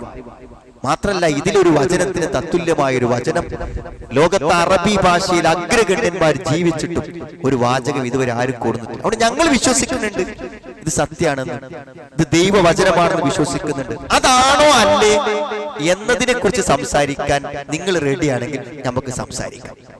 നിങ്ങൾ എഴുതി കൊടുത്ത കാര്യമുണ്ടല്ലോ, ഇത് മുഴുവനും ഖുർആനിൽ ഉണ്ടെങ്കിൽ അത് തന്നെയാണ് ശരി. ഉണ്ടെങ്കിൽ അതാണ് ശരി. ഞങ്ങൾക്ക് ഇനി സംവാദത്തിന്റെ വാദപ്രയോഗത്തിന് ഒരാവശ്യമില്ല. നിങ്ങൾ വിശ്വസിക്കണ്ട. ഞങ്ങളെ സംബന്ധിച്ചിടത്തോളം ശരി തീരുമാനിക്കാനുള്ള ഏറ്റവും വലിയ കാര്യം, ഏറ്റവും വലിയ ശരി പറയുന്നവൻ ആരാണ്? സൃഷ്ടിച്ച പടച്ചോൻ. അവനെക്കാളും ശരി പറയുന്നവൻ ആരില്ല. അവനെ തിരുത്താൻ മാത്രം അറിവുള്ളവരും ലോകത്തില്ല. അവനാണ് ഏറ്റവും വലിയ ശരി. അതുകൊണ്ട് അവൻ പറഞ്ഞിട്ടുണ്ടെങ്കിൽ അതിൽ തെറ്റില്ല. അത് നിങ്ങളെ മുന്നിൽ സമർത്ഥിക്കേണ്ട ഒരു കാര്യവും നമ്മളെ സംബന്ധിച്ചിടത്തോളം ഇല്ല. നമ്മുടെ കുട്ടികൾ പറയോ സുഹൃത്തുക്കളെ, എങ്ങനെ ഒരു ഹദീസ് ഇങ്ങനെ ഉണ്ടെന്ന് പറയുമ്പോൾ, ഒരു ആയത്ത് ഇങ്ങനെ ഉണ്ടെന്ന് പറയുമ്പോൾ കൺഫ്യൂഷൻ ആവുന്ന ബേസിക് അടിസ്ഥാനപരമായ ഒരു വിവരവും ആളുകൾക്ക് കൊടുത്തിട്ടില്ല. ഞാൻ എന്തിനാണ് ഇത്ര ഗൗരവത്തിൽ പറഞ്ഞു വെച്ചാൽ, ഈ സഹോദരനെ വിളിച്ചു, അവർക്ക് 5 മക്കളുണ്ട്. മനസ്സിലായി? ഭർത്താവ് ഇപ്പോ നിസ്കാരം നിർത്തി. എന്റെ പടച്ചോൻ എവിടെ? എന്തിനാ നിസ്കരിക്കണം? എന്ത് ഖുർആനാണ്? ഇതാരെ എഴുതിണ്ടാക്കിയത്? എന്നൊക്കെ ഇങ്ങനെ ഓരോ വട്ടം ചോദിക്കും. അവസാനം ആ സ്ത്രീക്ക് തികഞ്ഞ കാഫിറെന്ന് 100% ഞാനൊരു കാഫിറാണെന്ന് പ്രഖ്യാപിച്ചു. അയാൾ ഉപയോഗിച്ച വാക്കുകൾ ഞാൻ മുർത്തദ്ദായിരിക്കും എന്നാണ്. അപ്പൊ എനിക്ക് അയാളെ കൂടെ ജീവിക്കാൻ പറ്റുമെന്നാണ്. അപ്പൊ സുഹൃത്തുക്കളെ, 10-25 കൊല്ലം നിസ്കാരം ജുമയൊക്കെ നിർവഹിച്ച ആള് ഇപ്പൊ എന്തൊക്കെ നിർത്തിപ്പോയി. അതാണ് വിശ്വാസം. അത് ബോധ്യപ്പെട്ടെങ്കിൽ മാത്രമേ ഒരാൾ മുഅ്മിനാകൂ. കുറെ കേട്ടു, അവിടെ കുറെ കേട്ട് മനസ്സിലാക്കി ഇതൊക്കെ കുറച്ചൊക്കെ ശരിയാവുമെന്ന് വിശ്വസിച്ചാൽ ഇതൊന്നും തോനകാലം പോവില്ല. ഇനി ഒരു യുക്തിവാദിനും നിരീശ്വരവാദിനും നിങ്ങൾ കാണണ്ട. മരിക്കാൻ സമയത്ത് ഒരു നല്ല പരീക്ഷണം വന്നാൽ മതി, ഒരു സഹിക്കാനാകാത്ത വേദന വന്നാൽ മതി, ഒരാൾ ദൈവനിഷേധിയാകാൻ അത് മതി. അള്ളാഹിനെ കുറിച്ച് ചീത്ത വിചാരം. നല്ല ഉറച്ച വിശ്വാസിക്ക് മാത്രമേ അള്ളാഹുവിനെ കണ്ടുമുട്ടുവോളം മുഅ്മിനായി മുന്നോട്ട് പോകാൻ പറ്റുള്ളൂ. യഖീന് വേണം, ഉറപ്പ് വേണം, ഇൽമു വേണം. നമ്മൾ വിശ്വസിക്കുന്ന കാര്യങ്ങളെ കുറിച്ച് നല്ല അറിവ് വേണം. അതൊക്കെ ഉണ്ടെങ്കിലും ഒന്നും അടിസ്ഥാനപരമായി നമ്മൾ പഠിച്ചിട്ടില്ല. ഞാൻ പറഞ്ഞു, ഈ ഖുർആന്റെ മാസം എന്ന് പറയുന്ന ഈ വിശുദ്ധ റമദാനിൽ നമ്മൾ ഈ പള്ളിയിൽ ഇരിക്കുന്ന ആൾക്കാരും നിങ്ങൾ ഈ ഉത്തരവാദിത്തപ്പെട്ട ആൾക്കാരും എല്ലാവരും ചിന്തിക്കേണ്ടത്, നമ്മൾ ഇസ്ലാമിനെ അടിസ്ഥാനപരമായി പഠിച്ചിട്ടുണ്ടോ? അടിസ്ഥാനപരമായി ഇസ്ലാമിനെ പഠിക്കാതെ നമ്മുടെ മക്കൾ ഇനി മുന്നോട്ട് പോവില്ല. അവർക്ക് ജീവിതത്തിൽ പിടിച്ചു നിൽക്കണമെന്നുണ്ടെങ്കിൽ അത് വേണം. എല്ലാവരും ഇവിടെ കള്ളുഷാപ്പ് കൂടി കയറുമ്പോൾ എനിക്കങ്ങോട്ട് പോകാൻ പറ്റൂല എന്ന് പറഞ്ഞ് നമ്മുടെ കൂട്ടത്തിൽ ഒരു കുട്ടി പിടിച്ചു നിൽക്കണമെങ്കിൽ അതിനനുസരിച്ച് ഈമാൻ വേണ്ടേ? അങ്ങനത്തെ ഒരു ബോധം സ്വർഗത്തെക്കുറിച്ചും നരകത്തെക്കുറിച്ചും പരലോകത്തെക്കുറിച്ചും ഒക്കെ വേണ്ടേ? വെറുതെ അടുത്ത് വിളിച്ച് ചോദിച്ചു നോക്കും, മോനെ സ്വർഗവും നരകമൊക്കെ ഉണ്ട് തന്നെയല്ലേ കുട്ടി വിശ്വസിക്കുന്നത്? എന്താ നപ്പാകൊന്ന് പറഞ്ഞോണ്ട? അതുണ്ട് നനക്ക് ഉറപ്പായത് എന്തുകൊണ്ട്? ഒരു തെളിവ് നീ പറഞ്ഞോണ്ട എന്ന് സ്നേഹത്തോട് ചോദിച്ചു നോക്കും നിങ്ങൾ. നമ്മുടെ കുട്ടിക്ക് പറയാൻ കിട്ടുമോ? ഞാൻ പറഞ്ഞത് ഇരുത്തി നമ്മൾ പഠിപ്പിച്ചു കൊടുക്കണം. അതിന് അധികം വലിയ തെളിവിനൊന്നും അങ്ങോട്ട് പോകേണ്ട കാര്യമല്ല. വളരെ നിസ്സാരമായി ലളിതമായി നമുക്ക് സ്ഥാപിച്ചു കൊടുക്കാൻ പറ്റുന്ന കാര്യങ്ങളെ അതുള്ളൂ. മിൻഹാ ഖലഖനാകും വഫീഹാ നുഈദുകും വമിൻഹാ നുഖ്രിജുകും താറത്തൻ ഉഖ്റാ. മിൻഹാ ഖലഖനാകും, മണ്ണെന്നാണ് വന്നത്. ഇനി മരിച്ച മണ്ണായി തീരും. മണ്ണിൽ നിന്ന് വന്ന മനുഷ്യനെ മണ്ണിലേക്ക് മടക്കൽ, പിന്നെ ആ മണ്ണെന്ന് ഒരിക്കലും കൂടെ കൊണ്ടുവരാൻ താറത്തൻ ഉഖ്റ, ഒരു പ്രാവശ്യം കൂടെ കൊണ്ടുവരാൻ എന്താ പ്രശ്നം? ഇനി അതൊക്കെ പോകട്ടെ സുഹൃത്തുക്കളെ. ഞാനിപ്പോഴും പറയും, ആദം നബിയുടെ കാലം തൊട്ട് ഈ കാലം വരെ എത്ര നന്മകൾ ലോകത്ത് സംഭവിച്ചു, എത്ര നല്ല കാര്യങ്ങൾ ആൾക്കാർ ചെയ്തു. ബദറിൽ തന്നെ 70 ആളുകൾ രക്തസാക്ഷികളായി. അപ്പൊ ആൾക്കാർ ജീവൻ കൊടുക്കുക, അവനവന്റെ സ്വത്ത് കൊടുക്കുക. ഇപ്പൊ ഇത്തരം പള്ളികളൊക്കെ ഒരു 40 ലക്ഷം 50 ലക്ഷം ഒരു പള്ളി ഒരു വ്യക്തിന് കൊടുക്കണം. അയാൾ അധ്വാനിച്ച സ്വത്തുനിന്ന് എന്ത് ചെയ്യാ, ഇത് ഒരു കച്ചവടം നടത്തുമ്പോൾ അവിടെ 5 രൂപ ലാഭം കിട്ടാൻ എന്തെന്ന് ചിന്തിക്കുന്ന മനുഷ്യൻ അങ്ങനെ ഉണ്ടാക്കിയ പണം 50 ലക്ഷം 60 ലക്ഷം ഒക്കെ ഒരു പള്ളിക്ക് വേണ്ടി ഞാൻ കൊടുക്കുകയാണ്. അയാളിപ്പോ എന്താ, സ്വർഗം കിട്ടാനല്ലേ? ഇപ്പൊ ലോകത്ത് കോടിക്കണക്കിന് ആളുകൾ രാത്രി ഉറക്കൊഴിച്ച് നിസ്കരിക്കണം. എന്തിനാണത്? സ്വർഗം കിട്ടാൻ. അപ്പൊ അള്ളാഹ് സ്വർഗം കൊടുക്കുമെന്ന അള്ളാന്റെ വാക്ക്, അള്ളാഹുവിന്റെ കരാർ, അത് വിശ്വസിച്ച് ലോകാവസാനം വരെ നന്മ ചെയ്ത ആൾക്കാർ പരലോകത്ത് ചെല്ലുമ്പോൾ ഒരു സ്വർഗം ഇല്ലാതിരിക്കാൻ പറ്റും? അങ്ങനെ നിങ്ങൾ ആരെങ്കിലും വിചാരിക്കുന്നു ഒരു സ്വർഗം ഇല്ലാതിരിക്കാൻ? ഇവിടെ ഈ മലപ്പുറം ജില്ലയിൽ ഒരു അങ്ങാടിയിൽ ഒരു പള്ളിയുണ്ട്. അപ്പൊ അവിടെ ഒരു കാരണോല് അയാൾക്കാകെ 20 സെന്റാണ്. അതിന് 10 സെന്റ് അയാൾ പള്ളി കൊടുത്തു. ടൗണിൽ 10 സെന്റ് പള്ളി, മക്കളും പേരക്കുട്ടികളൊക്കെ ഉണ്ടായി. 10 സെന്റ് അയാൾ പള്ളി കൊടുത്തു. 10 സെന്റിൽ അയാളെ വീടും. അപ്പൊ നിങ്ങൾ ആലോചിച്ചു, നിങ്ങൾ ചില ആൾക്കാർ പറയും അയാൾക്ക് എന്ത് പൊട്ടനാണെന്ന് പറയും. അയാള് പൊട്ടനല്ല, അയാൾ എന്താണ് കാര്യം? അയാൾക്ക് കിട്ടിയ 20 സെന്റിൽ 10 സെന്റിൽ ഒരു വീട് സ്വർഗത്തുക്കും 10 സെന്റിൽ ഒരു വീട് ദുനിയാവുക്കും. അയാൾ മനസ്സിലാക്കി. 10 സെന്റിൽ ഒരു വീട് സ്വർഗത്തുക്കും 10 സെന്റിൽ ഒരു വീട് ദുനിയാവുക്കും. അതൊക്കെ ചിന്തിക്കണമെങ്കിൽ അതിന് മാത്രം ഈമാൻ ഉള്ളിൽ തട്ടിയ ആൾക്കാർക്കേ പറ്റൂ. അതൊക്കെ പടച്ചോനോട് വെറുതെ വിചാരിക്കണം, വെറുതെ ഒരിക്കലും ഉണ്ടാവില്ല. ഇന്നിപ്പതാ റിയാസ് മൗലവിയെ പള്ളിയിൽ കിടക്കുന്ന ഒരു പാവം ഇമാമിനെ കുത്തിക്കൊന്ന 3 ആളുകൾ സുഖമായിട്ട് പുറത്തിറങ്ങി അല്ലെ? വാർത്തകളൊക്കെ വായിച്ചിട്ടുണ്ടായിരിക്കും. ആ ഒരു ആളുടെ ഭാര്യന്റെ ഒരു സങ്കടങ്ങൾ ആലോചിച്ചു, മക്കളൊരു സങ്കടം. ആ പ്രാർത്ഥനകൾക്ക് ഒരു ഫലം ഉണ്ടാവൂലേ അല്ലേ? തെളിവുകൾ നശിപ്പിക്കപ്പെടാനും തെളിവുകൾ ലഭിക്കാതിരിക്കാനും തെളിവുകൾ ഇല്ലാതാക്കാനും ഒക്കെ ഇവിടെ പറ്റുമെങ്കിൽ എന്തായാലും മരിച്ചല്ലോ, പള്ളിയിൽ നിന്ന് കുത്തേറ്റ് മരിച്ചിട്ടുണ്ട്. അപ്പൊ അതിനൊരു ഉത്തരവാദി ഉണ്ടാവൂല. അങ്ങനെ ഇല്ലാതിരിക്കും. അതാണ് എല്ലാറ്റിനും കുല്ലു നഫ്സിൻ ദാഇഖത്തുൽ മൗത്ത് വ ഇന്നമാ തുവഫൗന ഉജൂറക്കും യൗമൽ ഖിയാമ. പൂർണ്ണ പ്രതിഫലം, നന്മക്കും തിന്മക്കും കൃത്യമായ പ്രതിഫലം. അവിടെ എന്താണ്? അവിടെ തെളിവുകൾക്ക് ഒരു പഞ്ഞമില്ല. കയ്യും കാലും സംസാരിക്കുന്ന ഒരു ലോകത്ത് തെളിവ് കിട്ടാതെ പോകില്ല. എല്ലാ റെക്കോർഡുകളും ഹാജരാക്കപ്പെടുന്ന ഒരു നാളിൽ തെളിവ് കിട്ടാതെ പോകില്ല. അവിടെ സ്വർഗം വേണം, നരകം വേണം സുഹൃത്തുക്കളെ. അതിലുപരി എല്ലാം ഇസ്ലാമിന്റെ 6 വിശ്വാസങ്ങളും നമ്മൾ വളരെ കൃത്യമായി നമ്മൾ പഠിപ്പിച്ചു കൊടുക്കണം. നിങ്ങൾ ഹറമിലൊക്കെ പോയിട്ടില്ലേ? മദീനത്തും മക്കത്തൊക്കെ അവിടെ ഉണ്ടാവും ഇങ്ങനെ ആലിമീങ്ങൾ കസേരട്ടിരിക്കുന്നുണ്ടാവും. ആൾക്കാരൊക്കെ ചുറ്റുവരം നിങ്ങളുടെ ദർസ് കേൾക്കുന്നുണ്ടായിരിക്കും. അപ്പോൾ എന്ത് ദർസ കേൾക്കണമെന്ന് നിങ്ങൾ പോയി വെക്കുക. ഇസ്ലാമിന്റെ വിശ്വാസത്തെ കുറിച്ച് അവർക്ക് ഇങ്ങനെ കിതാബ് വായിച്ച് പറഞ്ഞു കൊടുക്കണം. അങ്ങനെ പഠിക്കുന്ന വിവരത്തിന് ഒരു പ്രത്യേകത ഉണ്ട്. ഇപ്പൊ നമുക്കറിയാം, ഖലാ ഖദറിൽ നമ്മളൊക്കെ വിശ്വസിക്കണില്ല. ഖലാ ഖദർ അള്ളാഹുവിന്റെ വിധിയിൽ, അള്ളാഹിന്റെ വിധിയിൽ വിശ്വസിക്കുക എന്ന് പറഞ്ഞാൽ എന്താന്ന് ചോദിച്ചാൽ നമ്മുടെ കൂട്ടത്തിൽ എത്ര ആള് പറയും? 5 കാര്യങ്ങളുണ്ട് വിധി വിശ്വാസത്തിൽ. ഒരു അക്കായിദ പഠിക്കണ ഒരു മദ്രസയിലെ കുട്ടി പറയേണ്ട കാര്യമാണിത്. പക്ഷെ നമുക്ക് എത്ര പേർക്ക് അറിയാം? ഞാൻ ഞങ്ങളെ മോശമാക്കാൻ വേണ്ടി ചോദിക്കല്ലേണ്ട സുഹൃത്തുക്കളെ, നമ്മളൊക്കെ എന്തൊക്കെയോ പഠിച്ചു എന്ന് വിചാരിച്ച് ജീവിക്കും. ചെറിയൊരു ആശയക്കുഴപ്പം വരുമ്പോൾ നമ്മൾ ദീനിന്ന് പുറത്തു പോകും. എന്താ? ഒന്ന് ഇൽമാണ്. എന്താ ഇൽമ് പറഞ്ഞാൽ? അള്ളാഹു നമ്മളെ സൃഷ്ടിക്കുന്നതിന്റെ എത്രയോ വർഷങ്ങൾക്ക് മുമ്പ്, 50,000 കൊല്ലങ്ങൾക്ക് മുമ്പ് ഈ ഭൂമിയിൽ നടക്കുന്നതെല്ലാം എഴുതി വെച്ചു. എല്ലാം അള്ളാഹ്ക്കറിയാം. അള്ളാഹ്ക്കറിയാതെ ഒരു കാര്യവും അത് നടക്കുമ്പോഴല്ല, അതിന്റെ എത്രയോ മുന്നേ അള്ളാഹു അറിയുന്നു. അതാണ് ഇൽമ്. രണ്ടാമത്തെ എന്താണ്? കിതാബത്ത്. ഇങ്ങനെ പഠിപ്പിക്കാം അഖീദ. എന്താ കിതാബത്ത് പറഞ്ഞാല്? അള്ളാഹു എന്താണോ നമുക്കൊക്കെ വിധിച്ചത് ആ വിധി അള്ളാഹു എന്ത് ചെയ്തു? എഴുതി വെച്ചു. എല്ലാം എഴുതി വെച്ചിട്ട് നമ്മൾ എന്ന് ജനിക്കും, എന്ന് മരിക്കും, എന്ത് സംഭവിക്കും, എന്ത് രോഗം വരും, എപ്പ മരിക്കും, എല്ലാം കിതാബത്ത് എഴുതി വെച്ചു. അപ്പൊ ഒന്ന് ഇൽമ്, ഒന്ന് കിതാബത്ത്. മൂന്നാമത്തത് മശീഅത്ത്. അള്ളാഹുവിന് ഒരു ഉദ്ദേശമുണ്ട്. ആ ഉദ്ദേശം അനുസരിച്ച് മാത്രമാണ് അവരെല്ലാ കാര്യവും ചെയ്യണം. അപ്പൊ അള്ളാഹ് ഉദ്ദേശിച്ചിട്ടുണ്ടാവില്ല എനിക്കൊരു കുട്ടി ഉണ്ടാകാൻ, അള്ളാഹ് ഉദ്ദേശിച്ചിട്ടുണ്ടാവില്ല. എനിക്കൊരു കുട്ടി ഉണ്ടാകാൻ അള്ളാഹ് എഴുതിയിട്ടുണ്ടാവില്ല. എനിക്കൊരു കുട്ടിയെ അള്ളാഹ് തീരുമാനിച്ചിട്ടുണ്ടാവില്ല. പിന്നെ അടുത്ത എന്താ പറയുക? ഖൽഖ് എന്ന് പറയും. അള്ളാഹ് എന്ത് ഉദ്ദേശിക്കുന്നുവോ അതിനെ അള്ളാഹു എന്ത് ചെയ്യും? നടപ്പിലാക്കും. അപ്പൊ നമ്മൾ ആളുകളൊക്കെ പ്രാർത്ഥിച്ചിട്ട് പറയും, എനിക്ക് കിട്ടണില്ലല്ലോ, ഞാൻ എത്ര ഉംറക്ക് പോയി, എത്ര ഹജ്ജിന് പോയി. എന്താ? നിങ്ങൾക്ക് തരാൻ അള്ളാഹ് ഉദ്ദേശിച്ച കാര്യത്തിനൊരു ഖൽഖ്, അത് എപ്പോ നടപ്പിലാക്കണം എന്നതിന് അള്ളാഹുവിനൊരു തീരുമാനമുണ്ട്.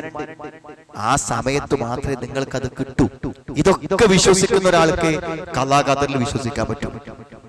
ഇതിലേതെങ്കിലും ഒന്നറിയാതെ പോയാൽ അള്ളാഹിനെ കുറിച്ച് ചീത്ത വിചാരം വരും, നിരാശ വരും, നിഷേധം വരും. അപ്പോൾ ദീനിന്റെ കാര്യങ്ങളെ കുറിച്ച് ശരിയായി പഠിച്ചു മനസ്സിലാക്കി അറിഞ്ഞു ഉൾക്കൊണ്ടാൽ മാത്രമേ നമുക്ക് നമ്മുടെ ജീവിതത്തിൽ യഥാർത്ഥത്തിൽ ശരിയായി രക്ഷപ്പെട്ടു പോകാൻ പറ്റൂ. അതുകൊണ്ട് സുഹൃത്തുക്കളെ, നമ്മളിപ്പോ ഒരു പുതിയ പള്ളിയിലാണ്, പുതിയൊരു സാഹചര്യത്തിൽ പറഞ്ഞ നിങ്ങൾ കൃത്യമായ ദർസുകൾ ഞാൻ എപ്പോഴും ചിന്തിക്കും, ഒരു വിജ്ഞാനവേദി പറഞ്ഞാൽ എല്ലാ ആൾക്കാരും പാടെ ഓടി ഇങ്ങോട്ട് വരും.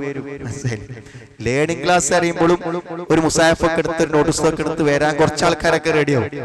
ഞങ്ങൾ ദർസ് എന്ന് പറഞ്ഞിട്ട് ഓരോ കിതാബ് തൗഹീദ് ഫുള്ള് വായിച്ച് ഹദീസിന്റെ ദർസ്. അപ്പൊ ദർസ് പണ്ഡിതന്മാര് ദർസ് എടുത്തതിന്റെ ഷറഹ് വെച്ചിട്ട് അറബിയിൽ അതൊക്കെ ഒന്ന് പറഞ്ഞു കൊടുക്കാൻ വേണ്ടി തീരുമാനിച്ചാൽ 3 ആള് 4 ആള് 5 ആളൊക്കെ ഉണ്ടാവുള്ളൂ.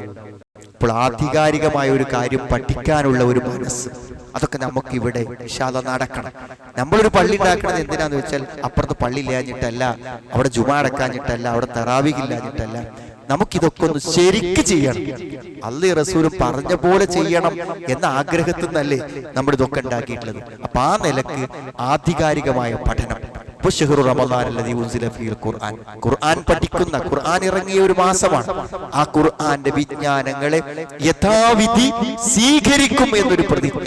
അത് ഞാൻ പഠിക്കും, മനസ്സിലാക്കും, അറിയും, എന്റെ കുട്ടികൾക്ക് പഠിപ്പിക്കും, എന്റെ കുടുംബത്തിന് പഠിപ്പിക്കും എന്നൊരു തീരുമാനമാണ് നമുക്ക് ഉണ്ടാവേണ്ടത്. അത് യഥാർത്ഥത്തിൽ ഈ ഹുദ, അള്ളാഹു തരുന്ന ഈ സന്മാർഗമാണ് നമ്മുടെ ഭാവിക്ക് ഏറ്റവും സുരക്ഷിതമായിട്ടുള്ളത് എന്ന് അറിഞ്ഞ് മനസ്സിലാക്കി മുന്നോട്ട് പോകലാണ് ഏറ്റവും അനിവാര്യമായത്. സുഹൃത്തുക്കളെ, ഈ ഒരു ഗുണം ദീന് നമ്മളിൽ ഉണ്ടെങ്കിൽ, ഒരു ദീനുള്ള ഭാര്യ, അവൾക്ക് ഒരു നല്ല ഭാര്യ ആവാൻ പറ്റും. ദീനുള്ള ഒരു ഭർത്താവ്, അയാളെ നല്ലൊരു ഭർത്തൃ ജീവിതം പ്രതീക്ഷിക്കാൻ പറ്റും. ദീനുള്ള മക്കൾ, അവരെത്തുന്ന നിങ്ങൾക്ക് ഭാവിയിൽ ഒരു മാതാപിതാക്കൾ എന്ന നിലക്കുള്ള എന്തെങ്കിലും ഗുണം നമുക്ക് ലഭിക്കണമെങ്കിൽ ദീനുള്ള മക്കളെന്നേ ലഭിക്കും. ഓല മനസ്സിന് ദീന് വേണം. കാരണം എന്താ അറിയോ, ഞാൻ നിങ്ങളോട് വെറുതെ പറയല്ലേ, ഇപ്പോ അത്രയും ബുദ്ധിമുട്ടാണ്. എന്തറിയോ, ഒരാളിപ്പോ നിങ്ങളുടെ വീട്ടിലെ അംഗമല്ലാത്ത ഒരാൾ നിങ്ങളുടെ വീട്ടിൽ താമസിക്കാന്ന് പറഞ്ഞാൽ നിങ്ങൾക്ക് എത്ര ബുദ്ധിമുട്ടാണ്. ഇന്ന് വാപ്പനും ഇമ്മനെയൊന്നും വീട്ടിലെ മെമ്പറായിട്ടല്ല മക്കൾ കാണുന്നത്. ഓല് കല്യാണം കഴിച്ചാൽ ഓല് വേറെ കുടുംബം. വാപ്പയും ഓല എണ്ണം ചോദിക്കുമ്പോ വാപ്പാന്റെ ഇമ്മനെ എണ്ണ ഓർക്ക് ഓർമ്മ ഉണ്ടാവുള്ളൂ. ഓല ഭാര്യന്റെയും മക്കളെയും എണ്ണ ഓർമ്മ ഉണ്ടാവുള്ളൂ. അപ്പൊ അത് ദീന് കൊണ്ടുള്ളൊരു മനസ്സിൽ നിന്ന് മാത്രമേ നിങ്ങളോടൊരു പ്രതിബദ്ധത മക്കൾക്ക് ഉണ്ടാവുള്ളൂ. കാരണം പടച്ചോൻ മാതാപിതാക്കളെ കുറിച്ച് പറഞ്ഞ ചില പദങ്ങളുണ്ട്. ആ പദമൊക്കെ നമ്മളെ കുട്ടിയൊക്കെ അറിയണം. അപ്പോഴേ പോലെ മനസ്സിലുണ്ടാവും. അബിൽ വാലിദൈനി ഇഹ്സാൻ. ഇഹ്സാൻ എന്നാൽ വാപ്പാനും ഉമ്മാനും നോക്കണത് വാപ്പിയമ്മ എന്ത് വിചാരിച്ചിട്ടല്ല. നമ്മൾ എന്ത് ചെയ്യണം? അള്ളാഹു കാണും, അള്ളാഹ് അറിയും. ഇലയ്യൽ മസീർ, എന്റെ അടുത്തേക്ക് വരും. നീ എന്റെ വാപ്പാനും ഉമ്മാനും എന്താ ചെയ്തത് ചോദിക്കാൻ നീ എന്റെ അടുക്കലേക്ക് വരും. ഇലയ്യൽ മസീർ. വാപ്പാനും ഉമ്മാനും എടങ്ങേറാക്കാം. നമ്മളെ കൊണ്ടൊരു വിഷമം വാപ്പാന്റെ ഉമ്മാന്റെ മനസ്സിക്ക് വന്നുകൂടാ. മാതാപിതാക്കളെ തൃപ്തിപ്പെടുത്തും, അവർക്ക് തൃപ്തി വേണം. ഒരു മകൻ എന്ന നിലയ്ക്ക് എന്നെ കുറിച്ചൊരു തൃപ്തി എന്റെ ഉപ്പക്കുമ്മക്കും ഉണ്ടാവും. ഓരോ വാക്കിനും പ്രയോഗങ്ങൾക്കും അത്ര വലിയ അർത്ഥമുണ്ട് സഹോദരങ്ങളെ. അടിസ്ഥാനപരമായും ആധികാരികമായും ഇതൊക്കെ പഠിച്ച് മനസ്സിലാക്കി മുന്നോട്ട് പോകാൻ സാധിക്കണം. ഞാൻ ദീർഘിച്ച് പറയുന്നില്ല, അവസാനത്തെ 10ലേക്ക് പ്രവേശിക്കാൻ. റമളാനിന്റെ ഏറ്റവും ഊർജ്ജസ്വലമായിട്ടുള്ള ഒരു സന്ദർഭമാണിത്. ലൈലത്തുൽ ഖദർ എന്നൊരു രാവ്. ലൈലത്തുൽ ഖദർ എന്താന്ന് പൊതുവെ ആൾക്കാർക്ക് ഒന്നും അറിയില്ല. നമ്മളൊക്കെ തന്നെ എത്രയോ കാലം കഴിഞ്ഞിട്ടാണ് അതൊക്കെ മനസ്സിലായി. പണ്ടൊക്കെ എന്ത് ചോദിച്ചാൽ നേരം വെളുത്താൽ ആൾക്കാർ പറയും, ഞാനെന്ന് കുറച്ചേരം ഒന്ന് ഓതിയപ്പോ ഒന്ന് ഉറങ്ങിപ്പോയി, അപ്പളേറ്റ് ലൈലത്തുൽ ഖദർ വന്നു പോയോന്നാവും എന്നാണ്. അപ്പൊ ലൈലത്തുൽ ഖദർ എന്നാൽ എന്തോ സാധനം രാത്രി വന്നു പോകലാണെന്നാണ് ആൾക്കാർ മനസ്സിലാക്കുന്നത്. ലൈലത്തുൽ ഖദർ എന്ന് പറഞ്ഞാൽ എന്തായി? അതൊരു രാത്രിന്റെ പേര്. ഇപ്പൊ നമ്മൾ ഹറമെന്ന് ഇന്നത്തെ മഗ്‌രിബ് നമ്മൾ ഹറമെന്ന് നിസ്കരിക്കുകയാണെങ്കിൽ എന്തുണ്ടാവും? 1,00,000 നിസ്കാരത്തിന്റെ കൂലി കിട്ടും. അന്തങ്ങൾ 1,00,000 റക്അത്ത് നിസ്കരിക്കണോണ്ടല്ല, ഹറം എന്ന് പറയുന്ന ആ സ്ഥലത്തിന് ഒരു പരിശുദ്ധി ഉള്ളതുകൊണ്ട് അവിടുന്ന് ഒരു നിസ്കാരം സംഭവിച്ചാൽ ആ നിസ്കാരത്തിന് 1,00,000 പ്രതിഫലം. അതേപോലെ അള്ളാഹു ഒരു സമയത്തിന് മഹത്വം കൽപ്പിച്ചു. ആ സമയം ഒരു രാത്രിയാണ്. അപ്പൊ ഏത് സൂര്യൻ അസ്തമിച്ചിട്ട് അടുത്ത സൂര്യോദയം വരെയുള്ള ഒരു ടൈം, ഒരു ഡ്യൂറേഷൻ, ഒരു കാലയളവ്. ആ രാത്രിയിൽ നിങ്ങൾ എന്ത് ചെയ്താൽ ബാപ്പാനോടും ഉമ്മാനോടും ഒരു സ്നേഹം കാണിച്ച്, അല്ലെങ്കിൽ ഒരു ദിക്ർ ചൊല്ലി, അല്ലെങ്കിൽ ഒരു പേജ് ഖുർആൻ ഓതി, അല്ലെങ്കിൽ ഒരു നല്ലതൊരാൾക്ക് പറഞ്ഞു കൊടുത്ത്, അല്ലെങ്കിൽ ഒരു ദിക്ർ ചൊല്ലി, എന്ത് സംഭവിച്ചാലും ഖൈറും മിൻ അൽഫി ശഹർ, 1000 മാസങ്ങളെക്കാളും ഉത്തമം. അപ്പൊ ചില ആൾക്കാർ വിചാരിച്ച് ഇത് പള്ളിക്ക് ഇരിക്കുന്നവർക്ക് മാത്രമേ കിട്ടുള്ളൂ, പള്ളിക്ക് മാത്രമേ ഈ രാവുള്ളൂ. രാത്രി പള്ളികൾക്ക് മാത്രമല്ല, ഒരാർത്തവമുള്ള സ്ത്രീ വീട്ടിലിരുന്ന് ദിക്ർ ചൊല്ലിയാലും അവൾക്ക് ലൈലത്തുൽ ഖദറിന്റെ പുണ്യം കിട്ടും. ചില സ്ത്രീകളൊക്കെ ഈ അവസാനത്തെ 10 ആവുമ്പോൾ മെൻസസ് ആയാൽ അവർ പറയും എന്റെ ലൈലത്തുൽ ഖദറൊക്കെ പോയാലും ലൈലത്തുൽ ഖദർ കണ്ടു പോകില്ല. അതൊരു രാത്രിയാണ്, മഹത്വത്തിന്റെ രാത്രി. അല്ലാഹു 80 വർഷത്തെ പുണ്യം, 80 വർഷം ഒരാൾ പുണ്യം ചെയ്താൽ കിട്ടുന്ന പ്രതിഫലം ഒരു രാവ് കൊണ്ട് നമുക്ക് തരാൻ അല്ലാഹു നിശ്ചയിച്ചൊരു സമയം. മാത്രമല്ല സുഹൃത്തുക്കളെ, ആ രാത്രിക്കൊരു പ്രത്യേകത, ഒരു കൊല്ലത്തെ നമ്മുടെ ഖളാഅകൾ തീരുമാനിക്കുന്ന രാത്രി. ഇനി അടുത്ത കൊല്ലത്തിലിടക്ക് നമുക്ക് എന്തൊക്കെ വരണം പോകണം എന്നൊക്കെ തീരുമാനമാകുന്നത് ഈ രാത്രിയിലാണ്. എല്ലാ കാര്യവും തീരുമാനിക്കപ്പെടും. അപ്പൊ നമ്മളെ കാര്യം പടച്ചോൻ തീരുമാനിക്കുന്ന രാത്രി നമ്മൾ ഉറങ്ങി അന്തം വിട്ട് കിടക്കാൻ പറ്റൂ? അങ്ങനത്തെ ഒരു രാത്രിയാണ് അന്നത്തെ രാത്രി. തറാവീഹ് നമസ്കാരം എന്നും നിസ്കരിക്കണോ? ഇപ്പൊ അന്നത്തെ നിസ്കാരം കിട്ടൂലേ? എന്നും തറാവീഹ് നിസ്കരിക്കുന്നവൻ ലൈലത്തുൽ ഖദറിന്റെ രാത്രിയിലെ നിസ്കാരം കിട്ടൂലേ? മൻ ഖാമ ലൈലത്തുൽ ഖദരി ഈമാനം വഹ്തിസാബൻ ഗുഫിറ ലഹു മാ തഖദ്ദമ മിൻ ദംബിഹി. ലൈലത്തുൽ ഖദറിന്റെ രാത്രിയിൽ ആരെങ്കിലും ഈമാനോടെ പ്രതിഫലാഗ്രഹത്തോടെ നിസ്കരിച്ചാൽ അവന്റെ കഴിഞ്ഞ പാപങ്ങളൊക്കെ പൊറുക്കും. ലൈലത്തുൽ ഖദറിന്റെ രാത്രിയുടെ നിസ്കാരത്തിൽ ഇപ്പൊ എന്തിലൊക്കെ സദക്ക കൊടുക്കാൻ തീരുമാനിക്കുക. അവസാനത്തെ 10 കൊടുത്തോളി.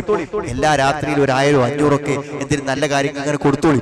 അഥവാ ലൈലത്തുൽ ഖദറിന്റെ രാവിലെ ഒത്തുവന്നാൽ ഖൈറും മിൻ അൽഫി ശഹർ, 1000 മാസങ്ങളുടെ പുണ്യം കൊടുക്കാനുള്ളതൊക്കെ കുറച്ചൊരു പ്രതീക്ഷയോടെ. എന്താ ചെയ്യേണ്ടതെന്ന് ആൾക്കാർക്ക് അറിയില്ല. ലൈലത്തുൽ ഖദർ എന്താണെന്ന് അറിയില്ല. ഇതൊക്കെ അറിയാതിരുന്നാൽ ആയുസ് അങ്ങനെ പോകൂല സുഹൃത്തുക്കളെ. ഇതിനൊന്നും നേട്ടങ്ങൾ കിട്ടാതെ നമ്മുടെ നാട്ടിൽ എങ്ങനെ വെച്ചാൽ ലൈലത്തുൽ ഖദറിന്റെ അന്ന് 27-നാണ് ആൾക്കാർക്ക് ഒരു ധാരണ. അത് ഒറ്റ രാവുകളിലൊക്കെ പ്രതീക്ഷിക്കണം. എന്നാണെങ്കിലും വരും 25-ന് വരാം, 23 വരാം. ഇപ്പൊ ലൈലത്തുൽ ഖദറിന്റെ അന്ന് നമ്മുടെ നാട്ടിൽ എന്താ ചെയ്യാ വെച്ചാല് നെയ്യപ്പം ഉണ്ണിയപ്പൊക്കെ ഉണ്ടാക്കി തിന്നാ ചെയ്യാ. എന്താ വെച്ചാല് ഈ മധുരൊക്കെ പാടം ചെന്നാ പിന്നെ ഓനാണ് മയങ്ങി കടന്നോളൂ. ശൈത്താൻ എത്ര സുന്ദരമായിട്ടാണ് പരിപാടികളൊക്കെ ആസൂത്രണം ചെയ്തതെന്നാണ് ആലോചിക്കുന്നത്. മനസ്സിലായി? അപ്പൊ അന്നത്തെ തലേത്തെ ദിവസം കുറച്ചേരം ഉറക്കഴിച്ച് ഓതിയാലും അന്ന് പിന്നെ ഓത്തുണ്ടാവില്ല. അതിന് പറ്റുന്ന രൂപത്തില് ഇതിന്റെ പുണ്യത്തെ കുറിച്ചും മഹത്വത്തെ കുറിച്ചൊക്കെ ഖുർആൻ ഇറങ്ങിയ രാവാണ് അത്. സലാമുൻ ഹിയ ഹത്താ മത്ലഇൽ സലാമുൻ ഹിയ, സമാധാന ശാന്തി. അള്ളാഹുവിന്റെ സമാധാന ശാന്തി ജിബ്രീൽ നേരിട്ട് വന്നിറങ്ങും, മലായിക്കത്തുകൾ വന്നിറങ്ങും ഏറ്റവും ശ്രേഷ്ഠമായ രാവാണ്. ആ രാവ് നഷ്ടപ്പെട്ടവന് എല്ലാ നന്മയും നഷ്ടപ്പെട്ടു. ആ രാവ് നഷ്ടപ്പെട്ടവന് എല്ലാ നന്മയും അൽ ഖൈറു കുല്ലു, എല്ലാ നന്മയും നഷ്ടപ്പെട്ടു പോയി. അതുകൊണ്ട് സുഹൃത്തുക്കളെ, ഇനിയുള്ള ദിനങ്ങൾ വളരെ പ്രധാനമാണ്. ചെറിയ അധ്വാനം കൊണ്ട് വലിയ നേട്ടങ്ങളാണ് നമുക്ക് ലഭിക്കാൻ പോകുന്നത്. അതുകൊണ്ട് നമ്മുടെ പുതിയ പള്ളിയിൽ നിങ്ങൾ ഉണ്ടാവണം. എല്ലാ 10 ദിവസമൊന്നും ഇത്തിക്കാഫ് പറ്റിയില്ലെങ്കിലും ഒരു മഗ്‌രിബിക്കൊക്കെ വന്ന് സുബഹി വരെ പറ്റുമെങ്കിൽ ഇരിക്കുക. പരമാവധി 1 മണിക്കൂർ വരെ ഇരുന്നാലും ഇത്തിക്കാഫിന്റെ പുണ്യം കിട്ടും. 1 മണിക്കൂറാണ് പണ്ഡിതന്മാര് മിനിമം പറഞ്ഞു. ഒരു രാത്രി ഇരിക്കാം, 2 ദിവസം ഇരിക്കാം, അവസാനത്തെ 4 ദിവസം ഇരിക്കാം, 10 ദിവസം ഇരിക്കാം. ഇത്തിക്കാഫ് തന്നെ ഒന്നുമില്ല. ആ കാര്യത്തിൽ ദുനിയാവിലെ കാര്യങ്ങളൊക്കെ ഒന്ന് മാറ്റി വെക്കുക. വല്ല ബാത്റൂമിലൊക്കെ പോകാണ്ടെങ്കിൽ പുറത്തൊക്കെ നമുക്ക് പോകാം. ഭക്ഷണം കൊടുക്കുന്നതിന് ആളില്ലെങ്കിൽ ഭക്ഷണം കഴിക്കാനും പോകാം. ബാക്കി സമയമൊക്കെ ഖുർആൻ പാരായണം ചെയ്യുക, അദ്കാറുകൾ, ദിക്റുകൾ, അതേപോലെ തന്നെ മനസ്സറിഞ്ഞ് അള്ളാഹുവോട് പ്രാർത്ഥിച്ച് ഒക്കെ സമയം ചെലവഴിക്കാൻ വേണ്ടി ശ്രമിക്കാം. സമയം നോമ്പ് തുറക്കാനായി തുടങ്ങിയിരിക്കുന്നു. സുഹൃത്തുക്കളെ, കൂടുതൽ അറിവ് പകരാനും അറിവ് പഠിക്കാനും ദീനിനെ കുറിച്ച് മനസ്സിലാക്കാനും പുതിയ പുതിയ നന്മകൾ വർദ്ധിപ്പിക്കാനും ഉള്ള അവസരങ്ങളായി നമ്മൾ പള്ളിയെ ഉപയോഗിക്കണം. നിങ്ങൾ എപ്പോഴും ഇവിടെ വേണം. ഇവിടെ എന്ത് ക്ലാസ്സും എന്ത് പരിപാടി ഉണ്ടാകും, ഇത് നടന്നു പോകുന്നതിലെല്ലാം നിങ്ങളുടെ സംഭാവനകൾ വേണം. ഇതിലൊക്കെ നിങ്ങളുടെ അഭിപ്രായങ്ങൾ വേണം. ഇതിനുവേണ്ടി നിങ്ങൾ പ്രാർത്ഥിക്കണം. ഇതിലേക്ക് നിങ്ങൾ ആളുകളെ വിളിക്കണം. ഒരു ജുമാക്ക് ഒരുക്ക വന്നാൽ പിന്നെ അവൻ ഇവിടുത്തെ ആളാകും. കാരണം ആളുകളുടെ മനസ്സിലൊക്കെ നന്മയാണ്, നല്ലത് കിട്ടണം, നല്ലത് പഠിക്കണം. നമ്മൾ വിളിച്ചുകൊണ്ടിരിക്കുക, ക്ഷണിച്ചുകൊണ്ടിരിക്കുക, ആളുകൾക്ക് ഇതിന്റെ സന്ദേശങ്ങൾ എത്തിച്ചുകൊണ്ടിരിക്കുക. അതാണ് എനിക്കോട് പറയാനുള്ളത്. ഞാൻ ദീർഘിച്ച് പറയുന്നില്ല. അല്ലാഹു ദീൻ കൂടുതൽ മനസ്സിലാക്കാനും അറിയാനും അതനുസരിച്ച് ജീവിക്കുവാൻ, മരണം വരെ ഈമാനോടുകൂടെ നിലനിൽക്കുവാൻ അല്ലാഹു നമുക്ക് എല്ലാവർക്കും തൗഫീഖ് പ്രദാനം ചെയ്യുമാറാവട്ടെ. നമ്മൾ വന്നുപോയ തെറ്റുകളെ അല്ലാഹു നമുക്ക് പുറത്തു മാപ്പാക്കി തരുമാറാവട്ടെ. റബ്ബന ആതിന ഫിദ് ദുനിയ ഹസന വഫിൽ ആഖിറതി ഹസനത വഖിന അദാബന്നാർ വൽഹംദുലില്ലാഹി റബ്ബിൽ ആലമീൻ. അല്ലാഹുമ്മ സ്വല്ലി അലാ